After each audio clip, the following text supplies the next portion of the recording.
بجد الواحد مش عارف يقول ايه. مبروك مبروك مبروك مبروك لكل الشعب المصري، مبروك لكابتن حسام حسن على المباراة الجميلة اللي هو قدمها. مبروك للاعيبة منتخب مصر، شكرا لكل لاعيبة منتخب مصر، شكرا لكابتن حسام حسن وكابتن ابراهيم حسن. مباراة للتاريخ، مباراة للتاريخ. الصعود الاول لينا لدور ال 16، اول مرة لينا نصعد لدور ال 32، اول مرة نفوز في مباراة في كأس العالم. صلاح كسر رقمه بقى، اصبح هو الهداف التاريخي لمنتخب مصر في كأس العالم.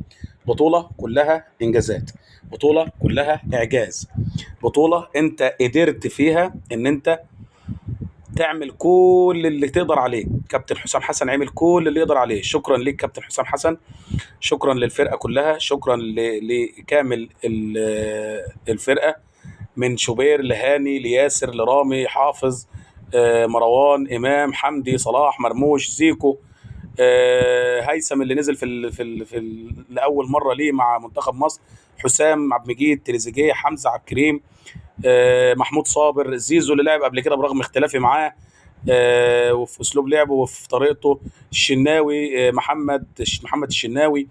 آه، شكرا لكل الناس، شكرا لكل الناس. ابراهيم عادل طبعا ما نتساهوش.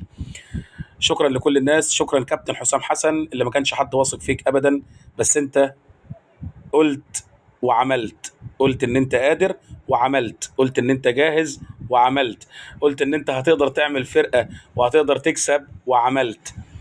بالتوفيق لكابتن حسام حسن، بالتوفيق لكابتن ابراهيم حسن، بالتوفيق لكابتن منتخب مصر. النهارده يوم فرحة، يوم عيد نفرح فيه كلنا، نفسي كل العالم يفرح.